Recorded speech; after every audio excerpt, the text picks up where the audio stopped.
3 measures of Gordon's, 1 of vodka, half a measure of quinoa lily. Shake it over ice and then add a thin slice of lemon peel.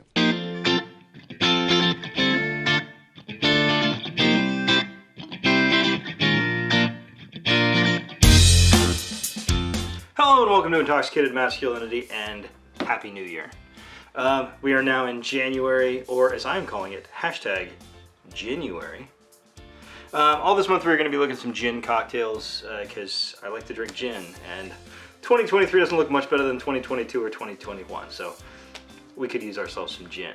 So today we're going to do the Vesper Martini, sort of made famous by James Bond. The cocktail was created for Ian Fleming around 1951. He liked it so much that he put it in the book. It's a version of the martini that I've never been super fond of, but I think it's definitely an interesting one. And I think that we're going to do something a little bit different we start off with, because the one thing that this cocktail is supposed to have, the original version was quinoa lily rather than dry vermouth, which a normal dry martini has. So we're going to try a couple of different variations on that and just taste those individually, and then we'll go ahead and make the cocktail basically as it is written in the book. So first of all, let's taste ourselves some vermouth. Okay, so in a typical dry martini, we are going to be using just our dry vermouth. So we are going to pour just a little bit of that over here. This has been pre-chilled, so it doesn't really need to be, probably doesn't need that much in the way of ice. But, so this is not Lillet Blanc, but it is a French word that I'm not going to try to pronounce because I will pronounce it very badly. So this is another one that people use sort of as a substitute for dry vermouth in certain martinis. And I should say that quinoa lily, which is what was used in the original Vesper Martini, is no longer available, which sort of makes things a little more complicated. This is Cocchi Americano. This is what I am led to believe most people use as their substitute for quinoa lily. So, we have our 3 vermouths. I know they're not actually vermouths. The terminology behind a lot of this stuff is a little confusing to me, but these are 3 things that sort of use in that place. So let's start off just with our regular dry vermouth.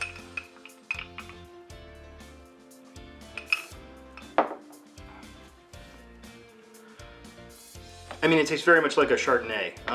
It's just a kind of a dry-ish white wine. I am not nearly qualified to give wine tasting notes. It just tastes very much to me like your sort of standard Chardonnay dry white wine. Now let's try our Lillet Blanc stand-in, since Lillet Blanc they didn't have at the time that I bought that one.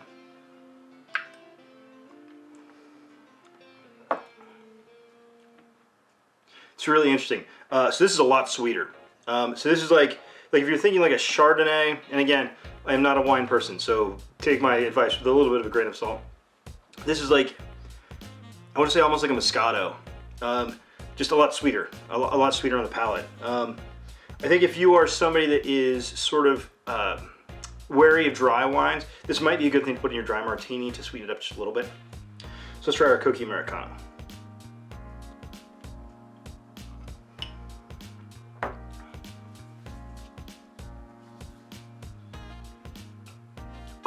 Interesting.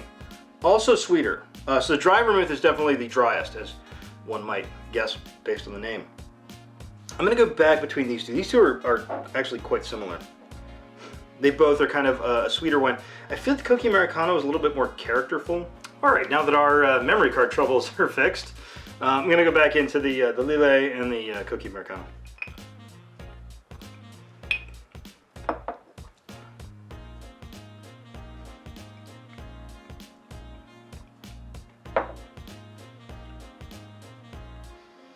Okay, I think the Cocchi is probably the sweetest of the 3.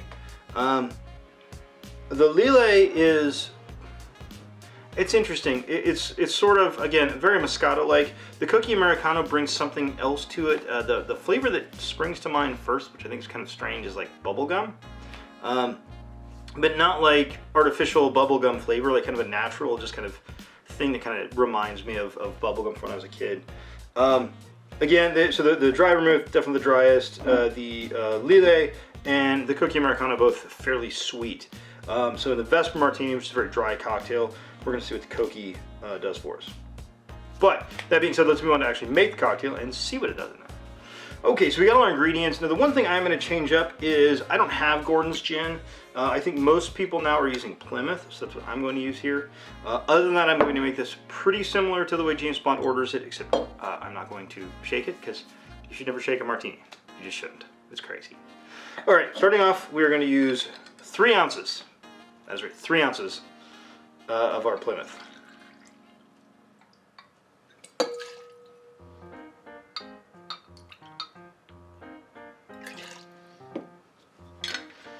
We're going to use 1 ounce of vodka. In this case, I'm using Belvedere.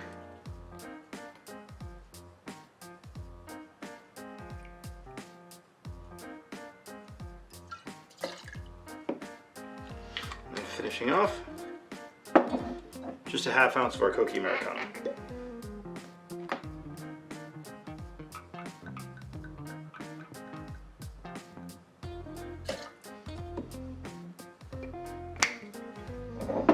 Okay, get some ice in our shaker, get some ice in our mixer, and mix this thing up.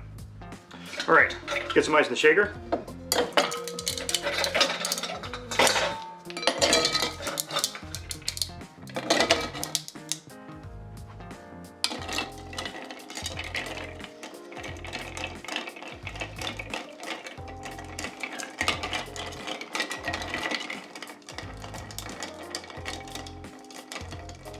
All right, I think that's pretty good and chilled down.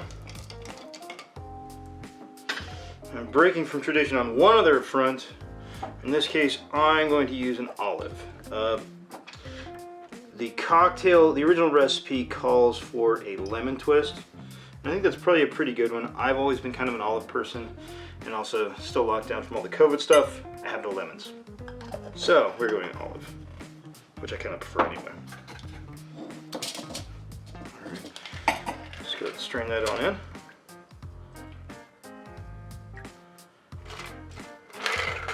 Now remember, you are not James Bond. Sip this thing, do not gulp it. This is basically all spirit.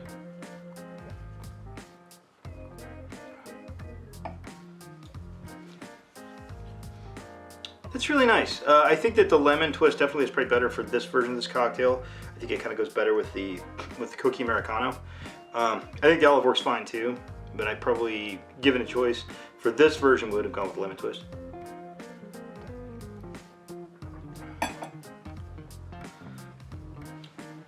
It's a very dry cocktail, but it's very satisfying. I think especially on a cold night where you want something kind of spirit forward, I think this definitely does the trick. I've never been entirely clear on why they put vodka in as well as the gin. I think it works fine. It's not. I don't dislike the cocktail at all. Again, nice dry. I can kind of see where the Cocchi's coming in here. Since the cocktail is so dry, you kind of want something maybe a little bit sweeter, just because you need some sweetness in this sort of desert of a cocktail. But I enjoy that a lot. I think the martini has always been a very personal drink. Everybody likes their martinis, just very slightly different. You know, how much dry vermouth, how much, you know, whether you want gin, what kind of gin, that kind of stuff. Serve this in a bar, I would certainly not be disappointed at all. But like I said, sip, don't gulp. And on that bombshell, once again, I want to wish everybody a very, very happy New Year. And I hope this year goes better than the previous several. So we can hope. On that bombshell, I want to thank everybody for watching. Please like, share, and subscribe. Have a good drink. Have a good day.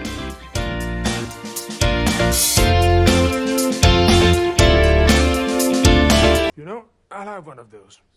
So will I.